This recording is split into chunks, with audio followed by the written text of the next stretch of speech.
All right, I'm going to sit here and sip a beverage while people join. As soon as someone jumps in, let me know if we've got audio, please.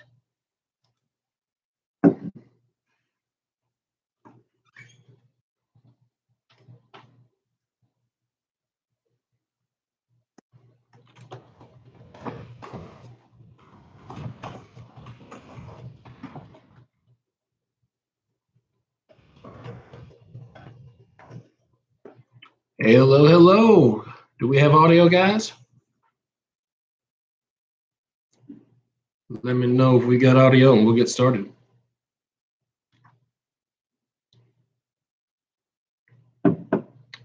All right, awesome, awesome. Thanks so much for joining us, guys. Welcome to another edition of Around the Nation with Jeff Waldorf, starring Not Jeff Waldorf.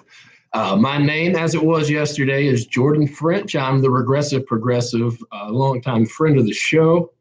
And Jeff wasn't able to make it today. He asked me to fill in. So let's go ahead and we'll take a moment of silence for the TYT Nation show and the YouTube channel and really all things related to this creative enterprise, because the Lord knows they're not going to make it through the day. I don't know why Jeff gave me the keys to the kingdom, but he did.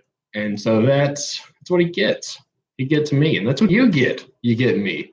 As I said yesterday, not only I am not Jeff Waldorf, but I lack Jeff Waldorf's studio. I lack his acumen for the job. So there won't be any graphics or anything today. For what it's worth, I did try. Oh, I'm getting, someone says I sound like I'm in a toilet. Do I have a bad echo, guys? Or is that just a statement on my opinions? But I haven't given any opinions yet, so I doubt it's that. Let me get a little closer to the microphone here and see if this helps. All right, so I'm getting that we've got an echo. Apologize, guys. We're doing this live. Let me switch over, make some changes here on the configuration and see if we can knock that echo out real quick.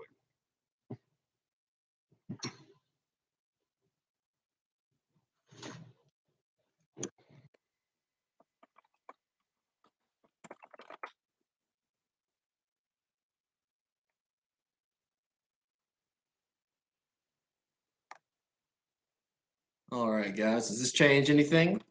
Yeah, no, Justin, thank you so much for the help. Is this any better? Going once, going twice. Testing 1, 2, testing 1, 2. All right. Jeff says audio is good, so I think that's what we're going to go with because he's the boss. Does this get me demonetized? Am I allowed to drink on the air? Jeff, tell me if I need to put this beer down. Yeah, it's Friday. I can drink. It's okay. All right. Who else joining us? What we got? Oh, wow, we got a nice little crowd going. So yesterday there were requests from people that joined a little bit late for me to kind of introduce myself. You know, it's weird in a show where we don't have like commercial breaks or anything. To me, occasionally, you know, stopping and saying my name over and over again. It's not like a real natural way to do that in the show. But you know, Jeff's going to break these segments up and you know, and share them on YouTube anyway. So if the format's a little awkward in the live broadcast, you guys can deal with it, right? We're cool with that. Feel like this is a supportive bunch, judging from the comments, and so we're gonna go with that. Yeah, so we'll give a couple minutes here. We'll go ahead and get started again. I want to thank Jeff for the opportunity to do this. As will be completely evident by the end of the broadcast, I'm not an expert on anything. So there's really no reason for me to be here right now, but Jeff was kind enough to let me do it. So I'm going to go and give people my unsolicited opinion, but you came here to get someone's opinion. So I don't want to let you down. At least I don't want to let you down from an act of omission. You know, maybe I'll give you an opinion you don't care for, but you came here for opinions, right? Right? We had some really cool stories today. We're going to cover them. Some stories I think that might be a little bit out of the ordinary from what Jeff would usually cover, but you know, a couple that are kind of the bread and butter of the channel and Jeff's brand, so we want to respect that. So once again, I'll go ahead and introduce myself one more time, and we'll get started. Thanks so much for joining this Friday edition of Around the Nation with Jeff Waldorf. I am clearly not Jeff Waldorf. My name is Jordan French. I'm the regressive progressive longtime friend of the show. And you can find me on Twitter at Stuff I've Noticed. I think that's my handle. If that's not my handle, search for me. And then, yeah, we'll go ahead and get started. Oh yeah, there's so I see that got some mid-range echoes. Unfortunately, like I say, I don't have a good studio with any dampening wall material. I'm in my office, so yeah, this is the best we can do. Anyway, we'll get it kicked off. For stories today, we'll go ahead and tease these. So we're going to take a look at what type of farming is best for the environment, or at least in a specific term. You know what? I don't need to get into details until I start the story. We're going to look at farming and how to do it in the way that's best for the environment. And that's less clickbaity than most headlines you'll get, so I'm okay if that's not entirely accurate. Then we're going to take a look at the economy, what's going good, what's going not so great. We've got Stonehenge mysteries resolved. Not really, but we've got some more information, some more data sets. And then we'll get into, I guess, kind of the red meat of the day. We'll throw you guys a bone. And we'll take a look at Sarah Huckabee Sanders and see if the press is the enemy of the people. Seems like if they are the enemy of the people, they are okay with doing it out in the open, and they're not very clandestine. So yeah, there we go. We'll do this, and maybe, yeah, who knows? Maybe we'll throw in an Ask Me Anything there. The thing is, Jeff gave me the keys, right? He can't stop me. I'm here. It's too late. I've already started. So if the show goes 3 hours long and you guys want to ask me questions and I want to answer them, what's Jeff going to do about it? Nothing. He can't do nothing. It's like a triple negative. Yeah, so here we go. Let's get started. Let's take a look at what type of farming is better for the planet. So farming, as a general rule, it meets one need that's essential to life on Earth, or at least human life on Earth. And obviously, that's the food supply, right? I mean, that's what farmers exist for. That's why farms exist.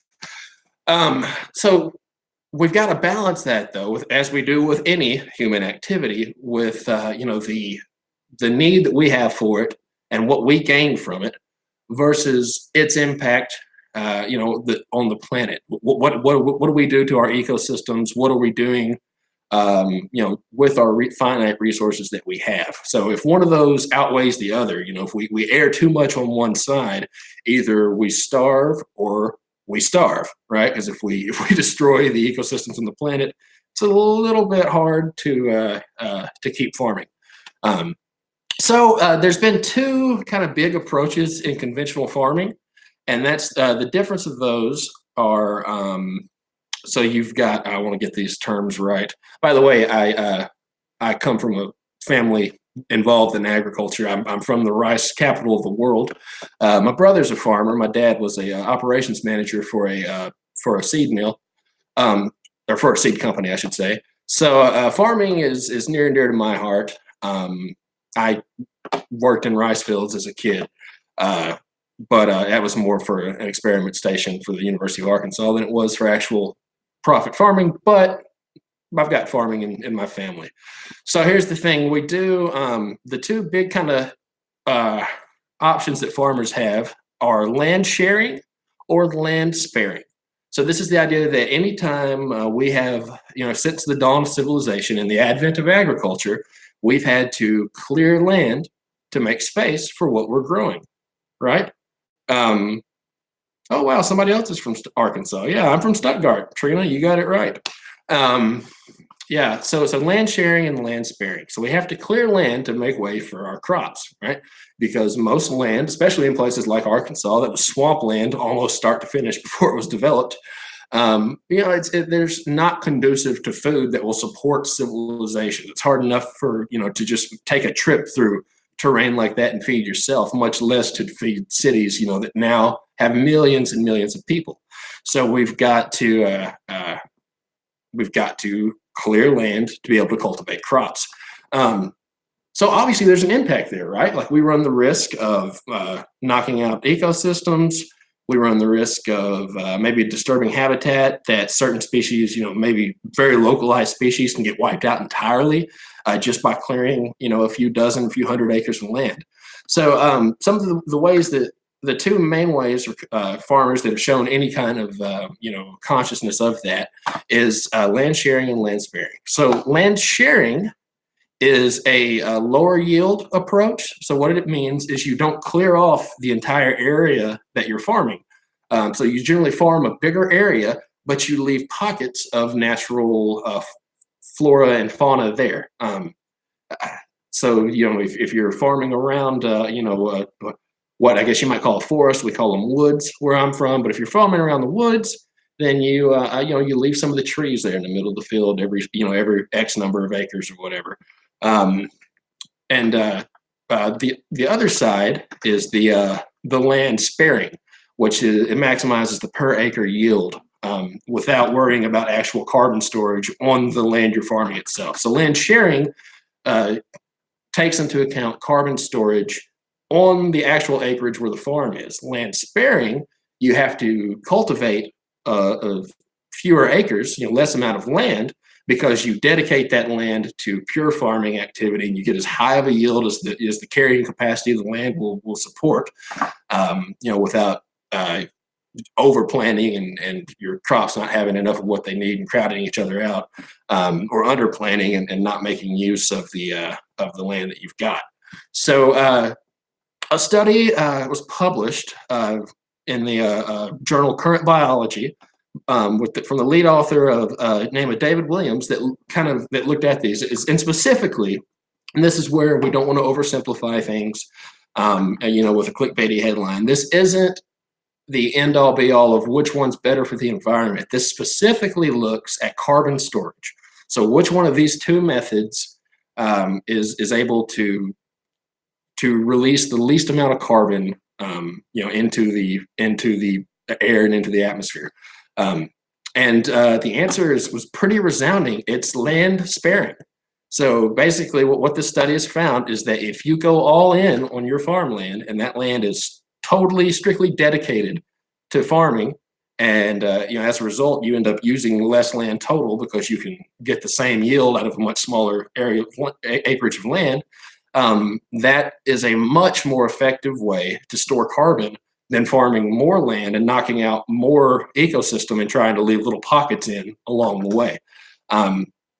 So the scientists, their methodology is they kind of took data from farmers and governments in the areas that they were looking at, which were in Mexico, Ghana, and Poland. So this was they looked at different cultures and different crops and different means of farming and different areas in different ecosystems to control for any kind of runaway variable of just focusing in on one space and one type of crop. And they were able to extrapolate that data. And the land sparing strategy, as it turns out, is that natural habitats are able to store a lot more carbon, way more than farms that try to artificially maintain a small pocket of a habitat. So the large amounts of natural land could be preserved. It's better for storing the carbon. You get just as much, if not more, yield. So you feed more people. Farmers able to stay solvent, which is really, really tough for farmers in America right now. But there are, a few words of caution. Again, this is a very specific thing. This wasn't a political study about, what's better for the environment, which is, a big all-encompassing question. They're specifically looking at usage of land to net carbon storage. So even if you do land sparing, but you farm it in ways that are not necessarily responsible, then, you can negate a lot of these benefits through other outputs, whether that's pollution, via chemicals, or whether that's introducing a crop that could run rampant on a natural ecosystem, or bringing in or wiping out a habitat to cultivate land. There's lots of other variables that go in. We're specifically looking at carbon storage. But the fact of the matter is, and this really isn't surprising to anyone who has grown up more around farming, whose idea of farming didn't come from a documentary they saw on Netflix.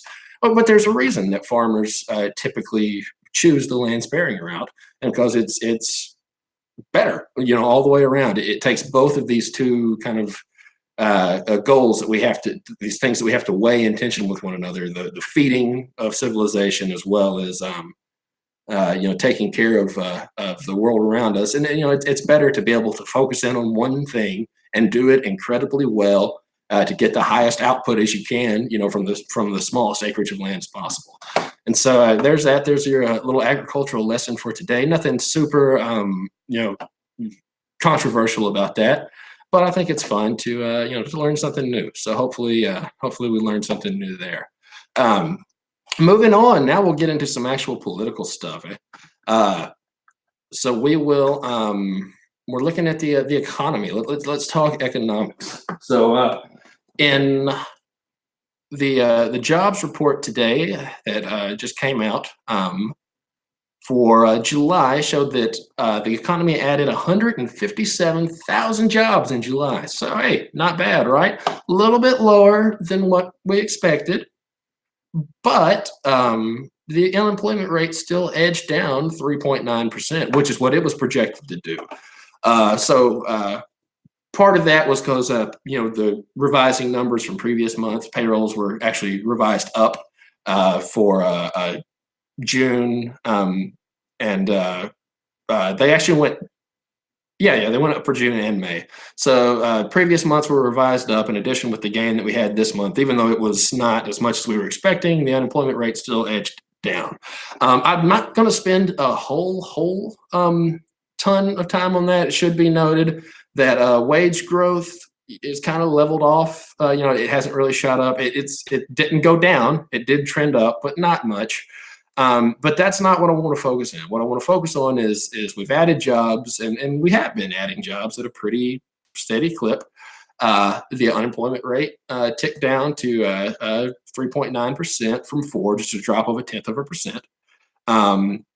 But what I really want to focus on is, despite that fact, the federal deficit is soaring right now. So we have a Republican Congress, a Republican executive branch, and we've got a conservative Supreme Court, for what that's worth in a short-term economic discussion. And the economy is going strong, right? Like, we're adding jobs. We're almost at what economists would term full employment. Even the underemployment problem that's been an issue, in the initial part of our recovery from the Great Recession. The underemployment issue is not quite the issue that it was. Not to say that it's gone away entirely. And with a strong economy and a supposedly conservative government from top to bottom, almost, you would think that the national deficit would tick down to some degree. But it is exploding in ways that it normally does not. And of course, the reason for that is we've increased spending, which is the regular trend. I know a lot of people give Republicans a hard time for increasing spending after campaigning against it. But I think after example after example after example, you have to realize that that's just the trend. That's what's going to happen. Both parties are going to increase spending. However, while this current conservative-led government has increased spending, it's also, of course, as we know, reduced revenue. And if you increase what you're putting out and decrease what you're taking in, you're going to grow a deficit. That's simple math.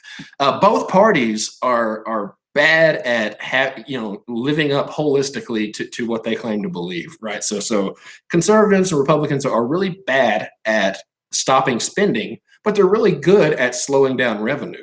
Democrats, to call a spade, whenever they are in power, they increase spending, which is part of their platform, but they also don't do a great job of increasing revenue with that spending. So what we get from both sides is a deficit that grows and grows and grows. However, in this particular instance, it's really strange to see a deficit grow that much in such a strong economy. Mr. Obama, for all the problems that I have with him as a progressive and as what you would call a tax and spend liberal, he did kind of have the cop out that, hey, for most of my term, we were in a pretty big recession and we were in a big recovery, and so deficits are going to grow there. Uh, but that's over. The economy is stronger than it's been. Not to say that it's perfect, but the economy is better than it's been for a while, and the deficit is growing just at an unbelievable clip. Um, so let's kind of dive into that and see what's going on. So this is the White House's own forecast. This is not from a third party or a think tank or anything like that. This is the White House, who has a well documented tendency of pumping itself up and perhaps giving itself a higher outlook than what reality warrants. But the official forecast from the White House that's come out acknowledges that the deficit will exceed 5% of the overall economy next year. We have reached this level before historically. This isn't something that's never happened, but it's something that usually only happens, as I alluded to earlier, after a recession, after a pretty deep recession. Normally, whenever you have a deficit that exceeds 5% of the overall economy, historically, unemployment is around 10% or more. Right now, as we just talked about, unemployment is below 4%, and we are still at recession level deficit growth. Basically, like I say, we're boosting spending. And boosting spending in silly ways, but that's maybe a little bit bigger than this story, what the scope of what we're looking at here. So just in addition to this, Trump tooted his own horn after his big corporate tax cut last year, called it the biggest tax cut ever. It's not, thankfully. We didn't completely slash revenues. But the one thing that he promised, was that the growth that would come from these tax cuts would pay for itself. And NPR quotes Maya McGinnis, the president of the Committee for a Responsible Federal Budget, saying, "Let me be 100% clear about one thing. The tax cuts are never going to pay for themselves. They can grow the economy, but not enough to come anywhere close to offsetting the cost of them." And so that gets into, and if any of you have studied economics, you could probably speak to this much better than I can, but the idea of economic multipliers. The fact of the matter is that tax cuts do grow the economy. That's a documented fact. The problem is that what you gain doesn't necessarily outweigh what you lose in most situations. And especially, in a situation like we're in right now, where there's potential to really rake in some revenue, and we came into this good economy carrying forward a pretty bad deficit from whenever the economy wasn't great. It would have been a great time to pay some of that down and work towards balancing the budget. Not unlike Mr. Clinton did in the 90s, whenever he came in after a fairly weak economy, and the economy got better, and the Congress worked together at the time to come and balance the budget for the first time since the Eisenhower administration or something like that. So and it's embarrassing that we've got to get here, and it's frustrating because this isn't a political statement. It's a demonstrable fact, right? That right now we've got a strong economy, and somehow we're still growing the deficit. And that the tax cuts that have been passed, sure, you can say it hasn't been enough time, but even conservative economists are pointing out that there's no way these tax cuts are going to pay for themselves, and they haven't. And things have become so politicized. And in the era of alternative facts, we live in a world where it's okay to just, like, it's treated as a legitimate discourse to say, no, that's wrong, that's fake news, like or to say, or just go to whataboutism, like that's not on the fringes anymore. So nobody's looking to solve problems or to figure out what's going on. It's just, we just want to fight and we want to keep stuff going as long as we get to say F you to the other side, right? And that's what's happening right now. And this is relevant because these deficits and these tax cuts, they create a really potential big issue. And the problem that comes into that is, if there is a recession, if you're in a position to where you have fiscal tools to help you respond, you can use them and you can build up a little debt, on the short term for the greater good. The last time we had a recession, going back right before 2008, our debt was half the level that it is today. Now, a lot of that debt, again, was built up in the recovery from the recession. But as we pointed out, now the debt is growing at an even faster rate. And that really limits the way that we're able to respond.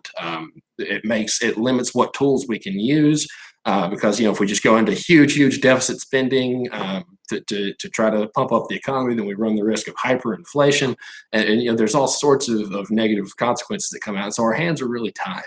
And that's why it's so important to use times like this where we have a strong economy. We should be increasing revenues whenever the economy can afford to take the little hit. It can operate a little leaner when it comes to profit margins because things are going well, and it's not as make or break, do or die. It also means higher borrowing costs. So the more we borrow, the more cost that incurs in order to be able to pay it back, in terms of interest, because obviously it compounds, the number gets bigger. It's just a bad look all the way around. And it's yet another example of our supposed, business genius, as his fellows would paint him and portray him to be, not having any, real handle on pretty basic business acumen. So with that, moving on, we'll jump back out of politics and into a fun kind of anthropology story. So news is broke today through a scientific study that we've solved some of the mysteries of Stonehenge. Of course, we haven't. That's the clickbait headline era we lived in. But we have learned some new things, right? So we've always had questions about what Stonehenge was for, who built it, how did they get these big stones. In previous studies we've realized that the stones didn't come from anywhere near where they were set up. So how did they get these huge stones at a time around 3000 BC to the part of England that they're in? How did they erect them the way they did, and who did it and why? Well, now we've got a pretty good idea of who did it, and beyond that, we've maybe, I don't know if we've got if this is an answer for the why, but it tells us more about the people. So a group of scientists from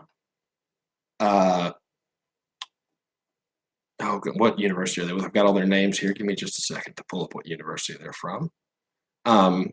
So there's a new study. This was published in the journal Scientific Reports. It is available online. Please feel free to check it out. Lead author of the story was John Ponsett, and for the life of me, I can't find what university he's with. Also, I'm going to go ahead and apologize to any of our English listeners. I'm probably going to mispronounce Wiltshire. Is that the name of the town? Anyway, that's where Stonehenge is. I don't know if it's Wiltshire, Wiltshire, or something completely different, because the way you guys spell Worcester is weird. But we'll just roll with it. Anyway, so what we found from, like I say, from previous studies is that Stonehenge, the stones that were built in Stonehenge were sourced from Pembrokeshire, which is over 100 miles away. But we've spent a lot of time digging up, and looking at the stones and running reports on them. But one thing that we haven't, and this research was done by these scientists were from the University of Oxford. Sorry. One thing we haven't really looked at, though, is kind of the human element to it. We've known that people were buried at Stonehenge for decades now, going back to, I believe, the 1920s. I think is whenever our first remains were kind of discovered there at Stonehenge. This study from Oxford didn't look at the stones, but it looked at some of the remains that we found there. And what they found was really interesting. So turns out the people that are buried at Stonehenge, at least some of them, the ones that were looked at here, are from the same area as the stones.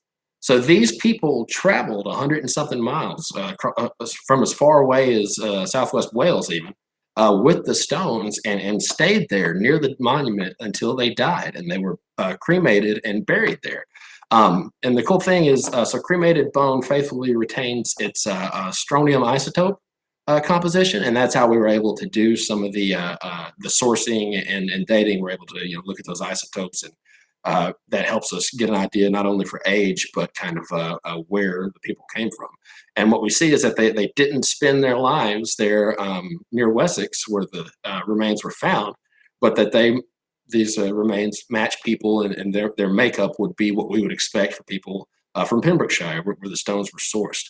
And it looks like this was probably a pretty long undertaking. So the earliest bones have been dated to around 3000 BC, and there's a range of like 500 years. So these people made this trek, and I don't know if it was a pilgrimage sort of thing, or maybe some kind of ethnic migration, or whether that was how long it took to erect Stonehenge as we know it today. But there for a couple hundred years, at least, there were people traveling across England with these stones to be a part of this Stonehenge thing, and they stay there today. So I don't know. I think that was pretty cool. Nothing political, nothing controversial about that. But we don't love archaeology and anthropology, right? Sorry if I'm boring you guys. So moving on now, we'll get into the fun, angry story, which is Sarah Huckabee Sanders, probably to no one's surprise, but much to my chagrin, the other day refused to say that the press is not the enemy of the people. Of course, this was a line uttered by her boss in the public sphere for all to see. More than once, he's used the phrase, which is kind of mind blowing. Like he hasn't griped about not saying he griped about the press more than once. He has, but he's used the phrase "enemy of the people" more than once. Now let's pause a moment and unpack that. If you are the chief executive of the United States of America and you believed that an institution as big as the press was an enemy of the people, if you truly believed that, then you would do something about it. And I'm not saying I want Mr. Trump to. The Mr. Trump truly believing that is more scary than him not believing that. I'm just pointing out that clearly he doesn't. So if you have any followers of Mr. Trump, if you're watching this, please understand that the guy telling you the press is your enemy doesn't really believe they're your enemy. But so the White House press secretary, or the White House press corps, excuse me, pressed, see what I did there? Sarah Huckabee Sanders, who was, of course, the press secretary to the president, on this issue and asked her, if she basically said, do you agree with this? Do you think that the press is the enemy of the people? This was a question posed to the woman whose job is to communicate the administration's message to the press, could not be bothered to say whether or not she thought she was the liaison to the enemy, I guess.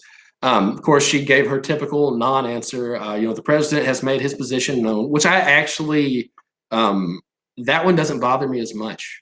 It is the job of the press secretary to communicate the administration's message. They're not, in the purest sense, the press secretary is not there to give his or her opinion.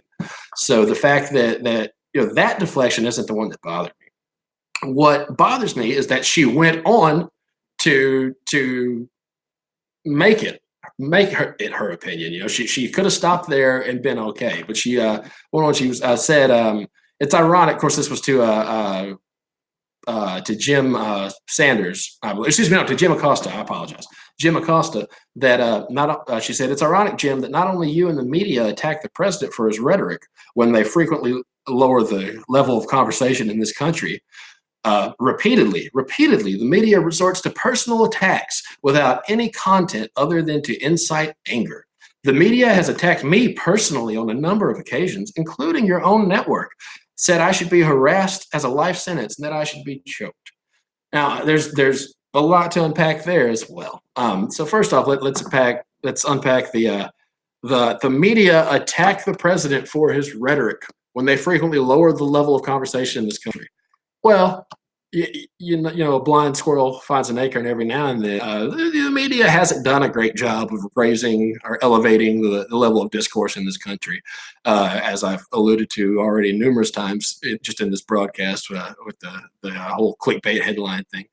But Like, are we going to pretend that your boss hasn't drastically lowered the level? I mean, the gripe I have with the media is that they meet the president where he's at, right? And they let him control the media, and they treat his asinine, disrespectful things that he says, about other human beings and about storied institutions, as like legitimate points, and not as the ravings of a demagogue. Um, but yeah, like the media, you frequently attack the rhetoric of the president. Oh, I mean, if the president says something worth attacking, like that's the media's job, right? Like that's what they're supposed to do. Repeatedly, the media resorts to personal attacks to me, and I want to get into where she said at the end, where she said that I should be choked. She's actually right there. That happened. An MSNBC host, Nicole Wallace, made a reference to someone. She said to someone, to a reporter after a press briefing, how do you keep from going up and just wringing her neck, right? Which it literally means choking. It is a phrase that people use, to express exasperation at someone, and I want to put that into context as well. Uh, that response was about a White House staffer joking about a cancer-stricken John McCain, who was an American, who agree or disagree with his politics, is a man, who's done a lot for the country and paid a large price, for his service to the country, and now he has cancer, and like, I mean, you make a joke about that guy dying, like it better be at least tied to a bad policy or something, right? Like, well, it's just it's not okay to do, and it's at the same level, as saying, man, it makes me want to wring your neck. That said, I still think Nicole Wallace was wrong. The media should in no way, however colloquial or idiomatic the utterance may be, it's not the media's job to incite violence at any time, especially in the times we live in now, because it's just going to escalate, right? If we incite, if neutral observers, say something that could be construed as inciting violence, then demagogues like the people in the White House now are going to crank it up to 11, and that's not a vicious cycle that we want to get into. Um, so I mean, there's that. But the other thing is well, at least whenever people do insult Trump, right or wrong, and it's normally right, like there is a difference. Maybe not, in the value itself, but in the outcome of punching up and punching down. Right? Whenever you punch down, people get affected a lot more than whenever you punch up. It doesn't mean it's okay to threaten to choke somebody who just happens to be in a good position. I'm not saying that, but to put those two on the same level, at least in terms of the practical, real world implications, that result from it, that's being a little bit dishonest, which is something that Sarah Huckabee Sanders is great at. So she then went on to attack the media as well. And this was actually on Wednesday. If she thought it was appropriate for Trump supporters to heckle reporters at rallies. So keep in mind, her initial gripe, or the premise of the first gripe we covered was verbal insults. So they said, okay, well, it's okay for your people to insult the press or whatever. And quite frankly, whether or not it's kosher, in terms of if it's nice, it is the First Amendment right. Like, you have a right to heckle the press. You also got a right to heckle Sarah Huckabee Sanders. And of course, she responded that the White House condemns violence, which is they've got an odd way of showing it. If you condemn violence by offering to pay the legal fees of anyone who does political violence, it's a very strange and odd condemnation. But what I don't know. But then she moved on, and in typical Trump administration fashion, she couldn't just stop there, with something that was a puzzling statement. She had to move on to something that was blatantly false, and so she criticized news outlets over a decades-old accusation that the media had revealed Osama bin Laden's use of a satellite telephone, and this big revelation made him stop doing it, and it made him change his behavior and made finding that much harder. Well, here's the thing, and this was debunked in a book in 2002, and then debunked once again in public media in 2005 in the Washington Post. But the media did report twice in the 90s on Osama bin Laden's use of a satellite phone. The first time in 1996, the source was the Taliban who broadcasted that news. And the second time in 1999, it was news that was shared by Osama bin Laden himself. This was not some intel that the media, got leaked to it and they brought it out in the open and it was some big deal. No, Osama bin Laden was telling newspapers, yeah, I use a satellite phone here. And that's demonstrable. Like, there's a paper trail. This was debunked, over a decade ago. And Sarah Huckabee Sanders had to dig so deep, to I guess they're running out of excuses, and the day-to-day things that they have to defend are becoming so indefensible that they've got to go to conspiracy theories from a decade and a half ago. But here's the thing. So we can sit here as rational, thinking people and look at that and point out the problems with it. And the thing is, it doesn't matter. Right? Because every single Trump supporter, Trump is all things to all people. Whatever you want Trump and that administration to be, Trump will be or has been that at one time. That's why they do this cycle that's repeated itself over and over again. And the media takes the bait every single time where they say something outrageous, then they kind of walk it back, and then they deny it completely. Right? And because within the Trump camp, the Trump space is not homogenous like we like to think it is, and we on the left have probably a bad habit of painting Trump supporters as this homogenous group. The thing is, there's brackets that they exist within a spectrum, and there's people. The one thing they do have in common is that they only take as canon the things that they want to take. And so whenever Trump says something crazy, moderates it, then denies he ever said it entirely, there's people that need in Trump's base one of those three positions to be true. Either they don't want him to, have said that some white supremacists were okay, or either they want him to say that white supremacists are okay, or maybe they don't want that, but they want him to acknowledge, that standing up for your state's history is important, or they don't want any of that to be true at all. And he says and does all three of those things over the course of a single news cycle. And those people are able to shut off the parts of their brain that would process the other two and grasp on and hold on to the one that they want. And that's their truth. That's who Trump is to them. It's a really postmodern kind of subjectivist way of dealing with truth. It's especially problematic because it bleeds into since these are politicians, into policy making. And if you don't have an objective truth and an objective framework to work from, then it's really tough to make good policy. If anything can be true, then how do you start with a premise and work it to its conclusion? If any number of conclusions, whether they contradict each other or not, are treated as valid. Another thing that really bothers me about this is I went to school where Sarah Huckabee Sanders went to school. She graduated the semester before I started, or not the semester, the year before I started. So I guess she would have been 2 classes ahead of me. She graduated in 04. I started in 05.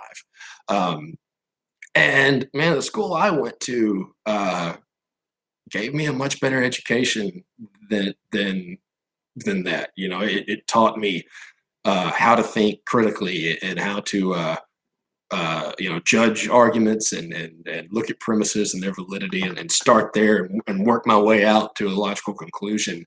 It taught me to value truth above my own biases. And it's really frustrating to know that someone who carries the name of my alma mater in such a high profile way, in fact, the education school there was named after her dad while I was in school there. My mom went to school there with Mike Huckabee. It's really frustrating to see someone who represents, not only my state, not only my alma mater, But even someone that I've got loose connections to and have met their family and know them, do stuff like this. But man, that's the world we live in these days. It's all about the being on the right team, and it's not even so much about promoting your team as it is getting to cut down the other one. Like people will get behind horrible, self-destructive ideas and tendencies that are bad for their team, as long as they get to turn around and say, "F you liberals," and that's if that's not the modus operandi of the current administration, then I don't know what is. Um, and it's scary, because it obviously it can get into violence against the press, suppression of the press. It can get into the erosion of our First Amendment rights. And of course, it's done, by the side that supposedly values freedom, and individual rights, even potentially to the detriment of society as a whole. Turns out they're okay with that, the detriment part, but they're also not really okay with the valuing of the rights part either. I want to make something really, really clear here. Because essentially, what Sarah Huckabee Sanders is saying there, and she's echoing, a theme that Trump kind of brings out every day, is that you cannot trample on my rights to say what I want, regardless of how outlandish it is, regardless of what the consequences are. I have First Amendment rights, we have freedom, but I'm in power, and I don't have to extend that same thing to you. I can come down on you if you hurt my feelings. I'll call you a snowflake if your feelings get hurt, but if you hurt my feelings, you're un-American, and I've got the power of the federal government behind me, and I can do something about it. And so, the point I want to leave the regular kind of segment of the show with is that loving your freedom and loving freedom are not the same thing, and sometimes loving freedom in general means voluntarily taking a step back from your own freedom, and doing whatever you can do to extend that to people who are disadvantaged and potentially without it, or at least without it, in the same degree that you have it. And we haven't done a good job of communicating that in America. Usually, whenever somebody talks about how much they love freedom and stand for freedom, what they mean is they love their freedom, and everyone else be damned. And if your freedom comes at the expense of someone else's freedom, then that's not freedom. That's how tyranny starts, and that's something that we've got to take a stand against. So if it's in our personal lives, or even in our public life, and our the policies we support, understanding that sometimes stepping back and away from our own freedom is how we advance the cause of freedom throughout our nation and throughout the world. So yeah, that's it for the show. That's all the stories that I had for you today. I don't know. Do we want to do an Ask Me Anything anyway? Do we want to do that? Is Jeff still watching? If Jeff doesn't say no, I'm going to do it.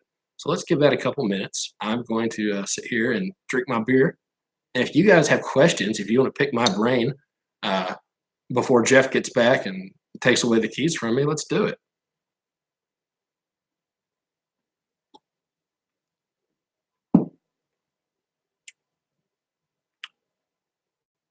Hartfield Terra asked who I was. Hi, I'm Jordan. That's my name. Thanks, RB. I will enjoy the beer. So yeah, my name's Jordan French. Got another question about who I am. I am a longtime friend of the show. I used to back whenever the format of Jeff's show was more of a panel format. I was on the panels a whole lot with him, and so I became real good friends with Jeff. Yeah, I live in Arkansas. My little tagline is the regressive progressive, because I've kind of got some, I guess, not so mainstream progressive ideas. Let's see. So, how old are you? I am 31. Getting old, man. Getting real old. Say your name slower, or somebody write it. Jordan. Let's see. What is my day job? I am a support services architect for an IT security managed service. So I help find people, who are having issues managing their own IT security, and we help them with that. You never got out of Arkansas? Nope, never wanted to. I actually had to change jobs because I was going to have to move to Texas to keep my job, and I refused to do that. Um, 'Cause I like Arkansas too much. Jordan, do you see the mainstream media has brought this upon themselves and will capitulate to Trump? Yeah, totally, totally. It's kind of the same thing that Trump, the same game he plays so well, is that it's that um that kind of obsession with making yourself into that victimization complex.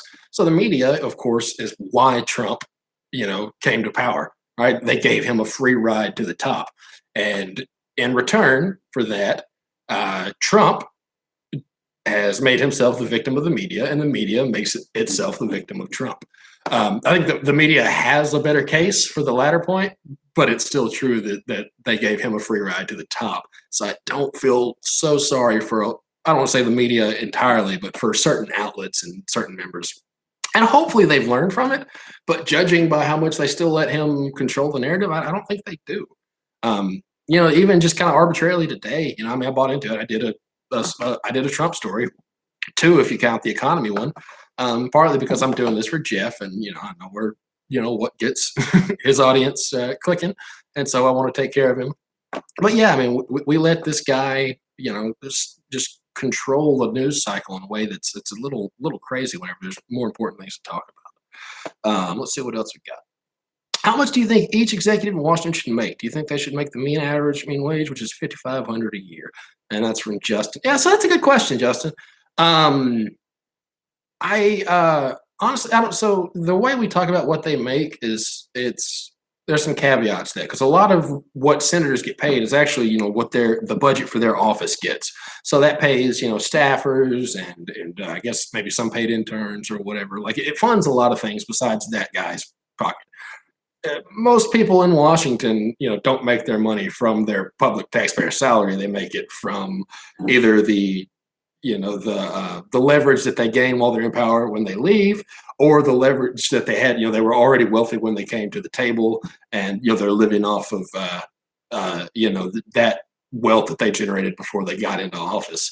But that said, 55,000, that's got to be tough to live off 55K in Washington D.C., man. If we want to make these guys have them take things seriously and be dedicated to being public servants, we got to be able to pay them enough to stay in DC and do it. Now, like I say, I know that that's a very Pollyanna view of these people and how they live. But generally speaking, I am not a fan of whenever something is working for someone, taking that away because other things aren't working for other people. Right. So like whenever to not to get too far off track, like whenever you see some rich white kid, dodge a really harsh prison sentence, because he did something as a kid, I don't want to see that kid thrown into the system and his life destroyed. What I want to see is young black kids get the same treatment he did, because I think what he got was right. Right. Like kids make dumb mistakes, and we shouldn't hold that against them for the rest of their lives. And it would be nice if we treated poor people and black people and brown people the same way that we treat affluent white people whenever that situation happens. I'm sorry if that. Hopefully, you get that correlation there. Kind of what I'm getting at. I don't want people who are doing well to do less well. I want people who are being disadvantaged to have better circumstances. What are your views on Amazon and Bezos? Lackluster. Trump's ratings, the media is a slave to rating. Yep, that's the truth. Future of IT security, probably AI learning. Google, what's that? Let's see, drinking black and tan with you. Hey, cheers. Need a cure for greed. Whew, boy, you thought curing cancer was tough. What do you think the future about? You asked the question again, and yeah, you had my answer. I do think AI learning is probably where security is going. I usually get 4 stories, not fair. Yeah, I'm sorry. We'll see. But you're getting to ask me anything. Doesn't that count? You're getting a fourth segment. Is that enough? Come on. Oh man. Whoa, whoa, whoa. Okay. Let's see what else we have. Sorry, guys, I'm getting caught up here. Hard cider. No, not black and tan. You called it. Uh, how dare you support drugs like alcohol? Huh? Yeah. Well, I'm a liberal. I support decriminalization of just about everything. Media, state controlled, chains media, state controlled Venezuela's media, Russia's media. Yeah, there's a lot of state controlled media out there. I guess that's part of a bigger conversation that I've missed. It's housing in DC is provided for them. I don't think it is because there was a big supposed controversy earlier where some Republican senators were sleeping in their offices to save, what they said to save taxpayer money. And who's the guy that used to come on after Rachel Maddow? Anyway, some MSNBC anchor thought he had these guys cornered by saying, "Well, are you going to pay the taxes on that for using that public space as as living quarters or whatever, and make sure that you have that." You're like, thought it was treating it like he had just scooped these guys and uncovered the biggest scandal since Watergate. And basically, what he uncovered was guys who were living, sleeping on their office couch, who were not living up the lap of luxury in Washington D.C. And I thought it was a really, really weird thing to go after somebody over. Let's see what else we got.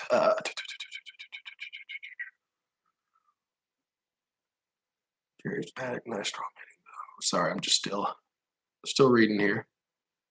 You remind me a little of David Dole in Canada. Was that directed to me? I don't know. Honestly, representatives should receive government housing in DC along with food. Yeah, now see, I like that. Yeah, honestly, representative should receive government housing in DC along with food and amenities, but they should not get paid to access their class of living. Yeah, I think that's pretty good. Now, it would be interesting if representatives got paid based on like their salary matched the average salary of their constituents. That might be fun. But at the very least, like instead of paying them a ton of money, like provide housing, provide food or whatever, and then not a ton of money on top of that. That's the model of the Catholic Church. Priests get a parsonage, a place to live or whatever, and they don't get paid a whole lot of money. And as a result of that, not that the Catholic Church hasn't had its problems, but it doesn't share, the problem with evangelical megachurches, pastors who have these giant mansions and stuff like that. You don't see that hardly ever in Catholicism because their model is that you don't pay the priest a lot of money, but you do meet as many of the basic needs as you can so that they still have, what is quite frankly a comfortable life. I like that. I think that would be nice for senators and congressmen too. Why not? All right. Woman from Arkansas call in a program said once Jerry Falwell got in bed with the GOP, ultimately that's what led to you, Trump. Do you agree? That's what led. I think it goes back before Jerry Falwell. The religious right movement, which is ironically, it's really a more of a return to a traditional pagan view of government and religion, where it's more of a civil part of your civil life than it is part of an actual ethical system of belief. That's a whole nother conversation for another day, I guess. There's you can demonstrably trace back a lot of major political identities and issues, to this arbitrarily created out of whole cloth movement, where they, basically it was tribalism. They created issues and they said, if you're a Christian, this is where you're at on this issue. And like I said, some of the issues, not only did they tell you your position, you didn't know it was an issue until they made it an issue, right? Like there were things people didn't even care about that suddenly became these big, identity markers of who you are. I don't know if it led to Trump. There's certainly data to show that what's left of the former, religious right movement comprises the majority of the Trump base. So in that sense, I don't know though from a train of thought process that it gets there, but certainly there's overlap in the base. Let's see what else. What other questions we got? This is good, guys. Keep it coming. Yeah, Lawrence O'Donnell. That was it. That was the guy that did the stupid thing. Jordan, when the Koch brothers join establishment Dems, do you think centrists will reflect on their choices or welcome them to resistance? I can't. As much money as they bring, I can't imagine that they would be upset about it. And I'm kind of a centrist. I mean, not obviously I'm not getting paid a ton of corporate money for anything, but I'm a centrist in the way that like Roosevelt would be called a centrist today, and that I view my liberalism as more of a function of how things that are supposed to be done by the government should be done. So I believe like in taxes and spending and a strong central government. And I'm less passionate about social issues that have been co-opted into political systems that intrinsically have nothing to do with a conservative or progressive ideology. That's not to say I don't care about those things, but that's not what makes me identify as a liberal. Should check out the rise of Nazis in Germany. If it would be possible with the regulation we have right now, is that for me? I don't think that might be for somebody else. Get money out of politics. Yeah, that'd be great. That would be great. Media of stupid Americans. Yeah, okay. Sorry, this thing keeps jumping around here.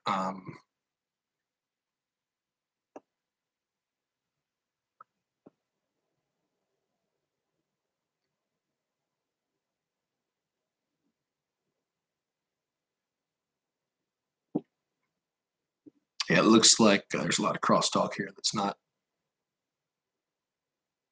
related to me. If George Washington was alive today, do you think he'd take Donald Trump out and beat the shit out of him? As a general rule, I avoid speculative history because we have a tendency to make historical characters fit the ethos of our day. And that is us reading in our own presuppositions into text, if that's what we're looking at, or other historical evidence, where not only is it not there, it wasn't concerned about it, right? You think, what would so and so do if X happened today? And we look at his writings, and he's writing about something completely different, and then we extrapolate from that how he would react under a completely different paradigm. So yeah, as a general rule, I avoid speculative history. So I'll have to refrain from answering what I think if George Washington would result to fisticuffs with Mr. Trump or not. Let's see what else we got here. Yeah, when the Pentagon loses trillions of dollars, no one blinks an eye, let somebody black get caught scamming, and it's front page worthy. I mean, that's not a question so much as a statement, but I reckon it's pretty true. Yeah.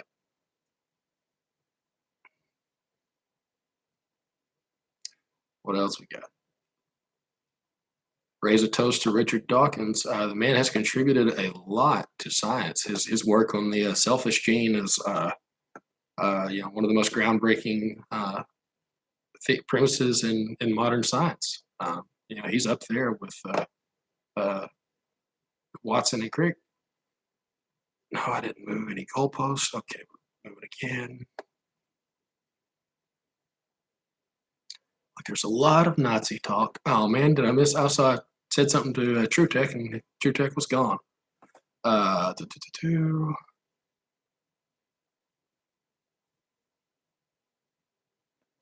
you think wages are going to?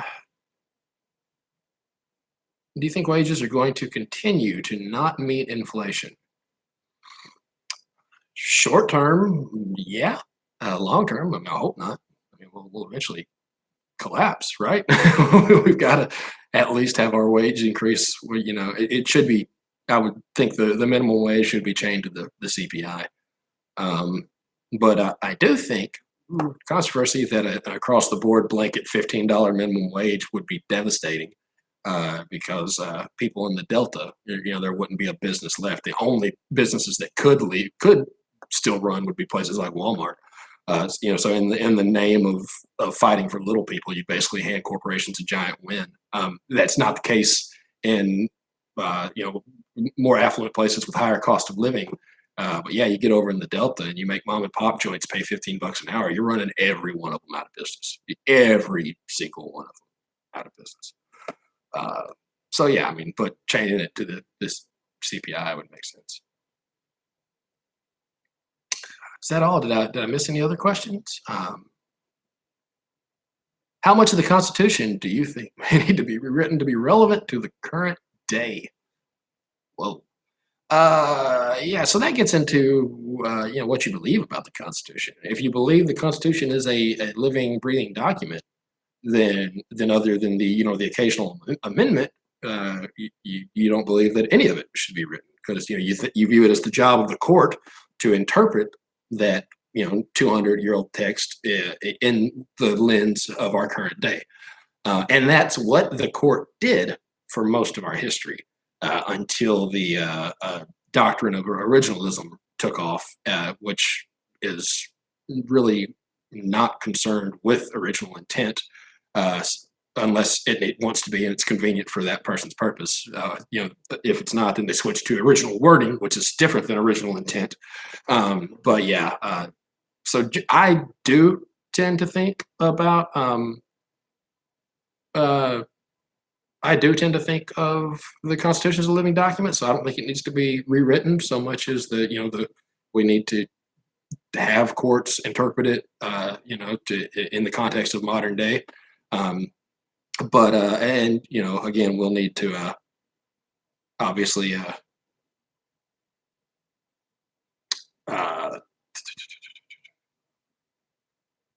you need to obviously add amendments and whatnot as they do. Uh, All right, so I think that's a super comment, or somebody paid $2 to have a comment read. Minimum wage should be chained to productivity.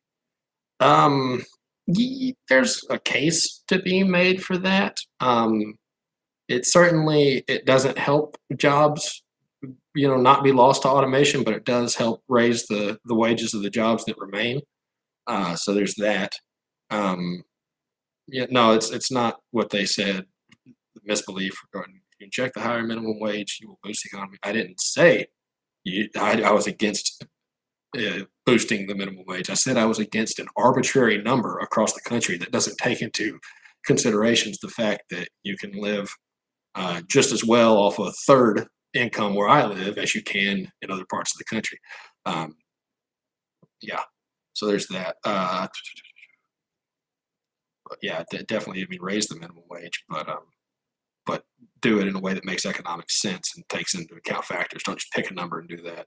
Yeah, tied to the cost of living. I feel like if you tie it to the cost of living, that might keep it too low, right? Because then uh, you get into kind of poverty chasing, and that's uh, yeah. I think the consumer price index is probably a better metric, but yeah, but I mean along that type of thought, right? You got to take into context. There's other factors. So let's see. $15 an hour on businesses that net over 200K a year. I would probably bump that up to closer to 500K, but that's the law in Arkansas right now. So Arkansas has a state minimum wage, and if you make below 500, if your business brings in more than 500 or less than 500,000 a year, then the state minimum wage is what you're tied to. Now the state minimum wage is the same as the federal minimum wage, but that's a fairly recent development. It didn't used to be. Um, Actually, Huckabee raised it above the federal minimum wage, and then or to the federal minimum wage, but then the federal minimum wage went up. We're getting into history. Anyway, yeah, if you want to say if you're define small business a certain way and exempt small businesses from or not exempt them, but maybe have a different wage for them. Whatever it is. Yeah, that makes total sense to me. Um, $15 in California, you'd still be under the poverty line in most major cities. I'd have to look at that and see, but I mean that concept is definitely true. That yeah, in most places in California, it costs a lot more to live than it does where I'm at. Um,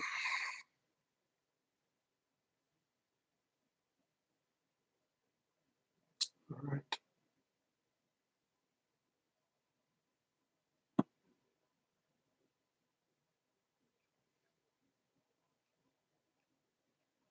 Okay. Well, looks like the questions are kind of dying down. Um,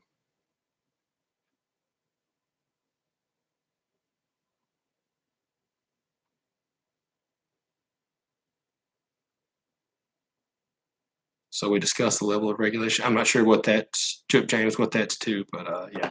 think we're going to go ahead and we'll call it a day there, guys. I had a lot of fun. Thank you so much for joining. And be sure to check out Jeff's Patreon. Be sure and support him if you're not.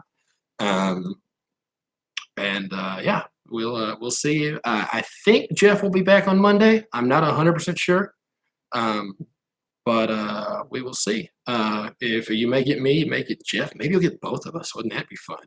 But yeah, I am at Stuff I've Noticed. But the show is Jeff's show. It will always be Jeff's show until it's not. Dun, dun, dun. I just hinted something. What was the thing Trump said a while back? Whenever he hinted at something. Yeah, man. Anyway, y'all check out Jeff's Patreon. Be sure and support him. Be sure and check him out on YouTube and share the thing. Yeah, at Stuff I've Noticed, Johnny Gamer. I think. Let me double check. I may be giving y'all the wrong. I'm not on the Twitter a whole lot. Let's see. Jeff, is that the right? Yeah, I'm at Stuff I've Noticed. All one word, no punctuation. Anyway, yeah, I'm out. I'm going to kill this one. I will let Jeff chop it up and make it look pretty. Later, guys. Thanks so much for watching. Bye.